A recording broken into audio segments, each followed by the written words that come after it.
Turns out we are currently still in the middle of a pandemic, except this is transmitted through social media and it's called main character syndrome. Hey y'all, SnarkyJay cosplay here. Of all the things I've learned on social media against my will, the one thing that has become increasingly clear to me is that apparently everybody wants to and has to be the main character now. And if you're not actively exercising trying to be the main character, then you're nothing but an NPC, or a non-playable character. But the thing that I've been asking myself is, why is it so important to everybody to treat their life like it's a fucking movie? And what does that say about us as a society? I think the first time I heard about main character syndrome was probably on TikTok like 2 years ago, and I ignored it because I thought it was just somebody being funny calling themselves the main character. But it turns out we actively live in a world of self-serving people that actively think that they are the protagonist of whatever movie they're in, and everybody else is some unwitting, irrelevant, undeserving of any consideration participant. Now, to kick things off, main character syndrome is not actually like a diagnosable syndrome. It's not in the medical books yet. However, TikTok and aesthetic culture basically see it as you're glorifying your daily life, you're making yourself as important as possible, but there are actually better definitions established by people that actually know how the human mind works. A psychology professor from the University of Georgia basically describes main character syndrome as a social media term for people who act like they're the protagonist of everything, which is often linked to narcissism, a lack of empathy, and a whole host of other negative shit we're gonna talk about in just a minute. Now, main character syndrome is basically a result and also the effect of like those POV edits. People are constantly trying to frame their life to look like a movie, and we already know that social media is very much a cultivated version of a human being's life, existence, hobbies, talents, whatever. However, when these people basically make social media their entire lives and they're constantly trying to perform in this curated way, they are engaging and developing main character syndrome. So why do we all want to and need to be the protagonist? Well, it's rooted in psychology. Everybody sees life through their own perspective. It's a matter of ego. We can only experience things the way we ourselves would experience them. And social media only amplifies that, because that means that we can essentially cultivate an image and perform everything in our lives the way we see fit.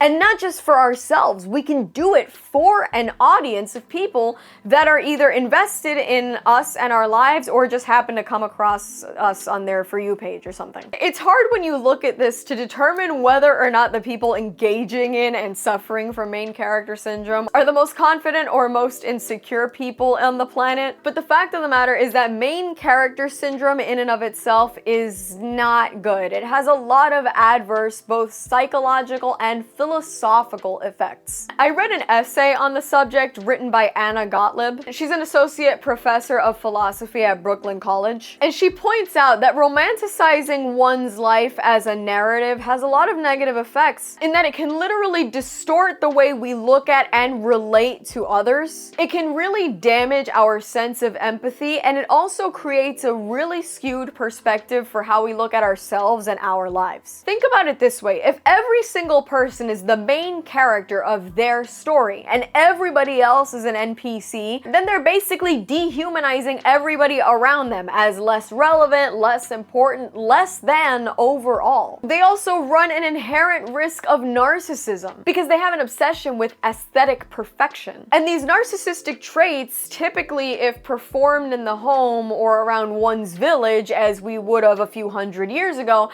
then typically that would be frowned upon and this person would probably not be considered very highly. But when social media rewards behaviors like this with likes, shares, views, comments, what have you, you're basically rewarding bad behavior with attention. Good or bad, this person is achieving the attention that they sought after and then are more likely to repeat this behavior and see it as a pattern moving forward. But to be completely honest, I think the worst thing about main character syndrome isn't even how it affects how a person looks at the world around them. I think it affects affects, actually even worse, how they look at themselves and their lives. Main character syndrome causes people to create and fall into comparison traps. They start thinking like, my life doesn't look like that, so I must be failing. Or I know I'm faking all of this right now. It must be because I suck. If you're seeing everyone else's highlight reel and it's better than your highlight reel, you're likely to feel horrible, and that could lead to feelings of anxiety, feelings of loneliness, feelings of social rejection. And when it comes to a lot of these main character creators, they often suffer from an intense pressure to perform.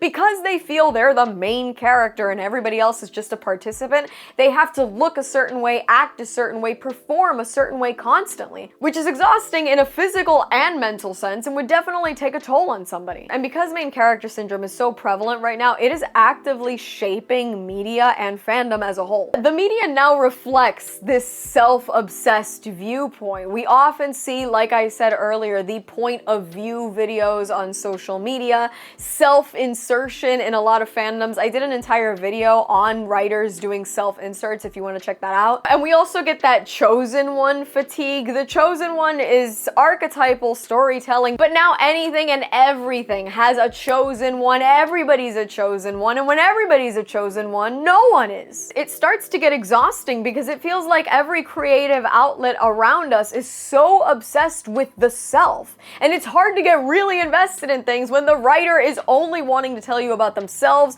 It's hard to get invested in a human being, in a relationship, when the only thing this person has to offer is, look at me, my interests. It doesn't make for well-rounded people, it doesn't make for well-rounded media, and it definitely doesn't make for a well-rounded society that any of us really want to participate in. Now, admittedly, I don't think it's all bad. To be honest, I think only a Sith deals in absolutes, so I would be remiss to not bring up a little silver lining to this sort of main character viewpoint. I think on the positive side, the whole main character idea can lead to some people trying to romanticize the more ordinary parts of their lives, and that tends to make the ordinary, boring, and sometimes trivial moments in our lives a little more special. If you highlight the little things from the perspective of just wanting to make something out of nothing, then really you're kind of doing yourself a favor and you're bringing a little extra light to an average day. I also think it's become a creative outlet for a lot of people. I've really lamented that when I've seen kids growing up now in cousins, family members, children of friends of mine,